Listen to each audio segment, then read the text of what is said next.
1:32. Alan Capetillo, ¿cómo estás? Mi estimado Joaquín Martínez, buena tarde. Pues me parece que el tema necesariamente es el tema de la sentencia de ayer, una sentencia que revoca la histórica sentencia de Roe versus Wade en Estados Unidos por parte del Tribunal Supremo. Hay que decirlo que aunque parece políticamente incorrecto, en mi opinión es una sentencia correcta, particularmente en un tema de estricta lógica jurídica. ¿Cuál es la discusión de fondo aquí? La Constitución de Estados Unidos en ninguno de sus artículos habla del derecho al aborto. Lo que Roe versus Wade establecía era una interpretación de muchas posibles respecto de la relación entre aborto y la privacidad de los individuos. El día de ayer lo que básicamente establece el Tribunal Supremo es esa argumentación, esa interpretación había sido excesiva, ¿sí?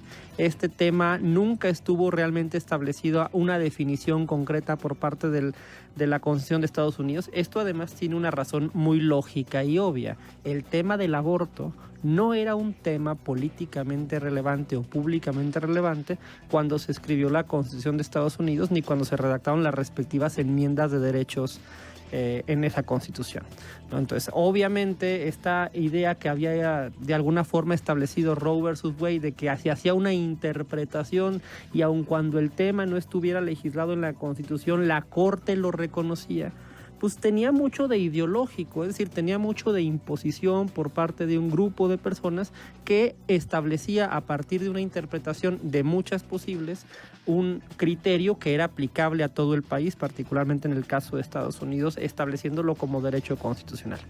Lo que ayer la Corte de Estados Unidos establece es, ¿saben qué? La realidad es que en la Constitución norteamericana no hay ninguna definición respecto al tema del aborto.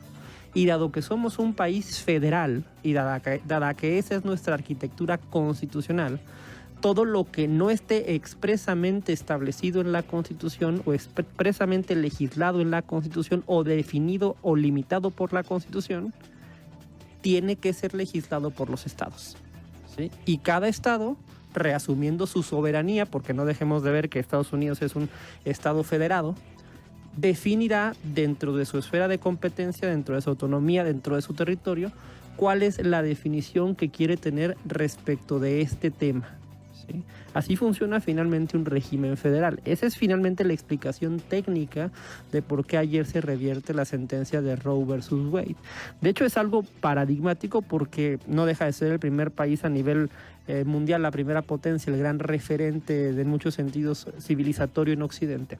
De hecho, es algo también que nos sirve para reflexionar porque de hecho lo que pasó incluso en México el año pasado fue exactamente lo mismo. La gente recordará que el año pasado también la Suprema Corte emitió una sentencia, la Suprema Corte mexicana, por virtud de la cual establecía también el llamado derecho a la interrupción del embarazo. Y ahí el tema es que la Corte mexicana lo que hizo fue exactamente lo mismo que había hecho la Corte norteamericana en la sentencia de Roe versus Wade. La Constitución mexicana tampoco establece en ninguno de sus artículos nada que pueda ser llamado derecho a la interrupción del embarazo o derecho al aborto. Simplemente la Constitución no contempla el tema, ¿sí?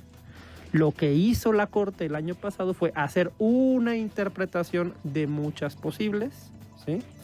Y establecer que ese derecho lo reconocía, es decir, se lo inventaba, es decir, lo apreciaba sin que estuviera en la textualidad de la ley, en la textualidad de la Constitución, ¿sí? Es una forma de entender el derecho. Luego los tribunales pueden hacer esto de interpretar cosas que literalmente no están, pero que en la lógica, en el espíritu de la ley que ellos reconocen, pues dicen que sí existe, ¿me explico?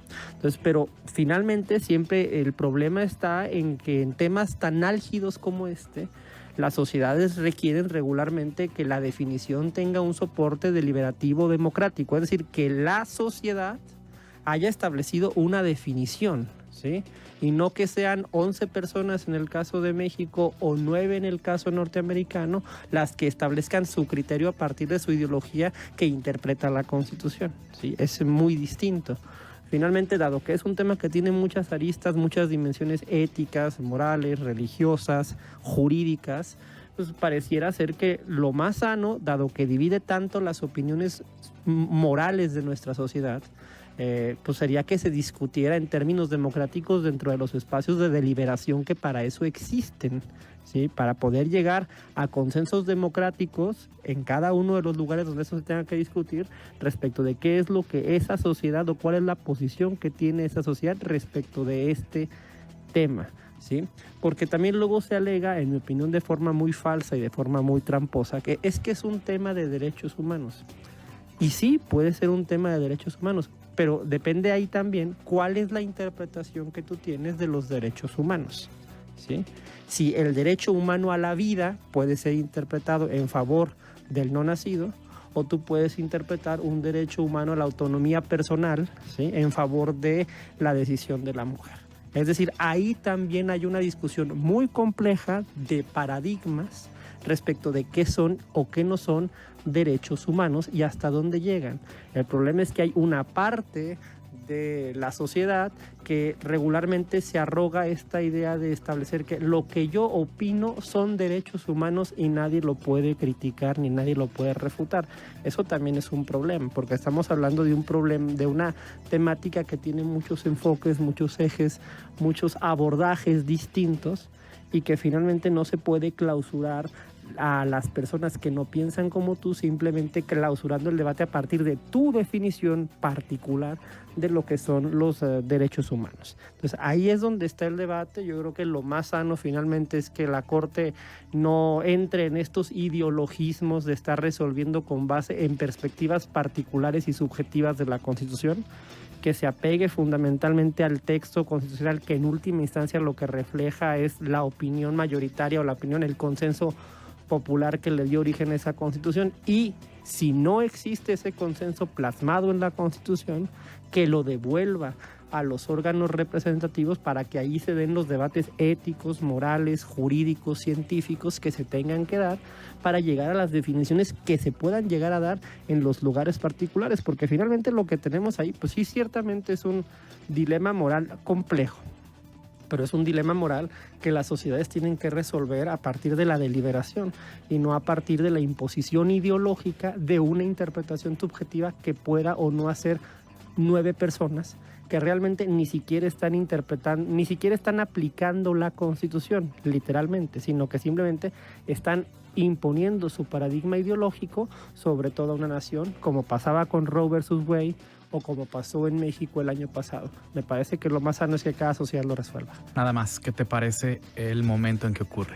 No, me parece que tiene también connotaciones políticas, obviamente. Me parece que vienen las elecciones de medio término en Estados Unidos. Obviamente sabemos que el tema del aborto es un tema que divide a las sociedades, que de hecho es en muchos sentidos una de las fronteras existentes entre los republicanos y los demócratas.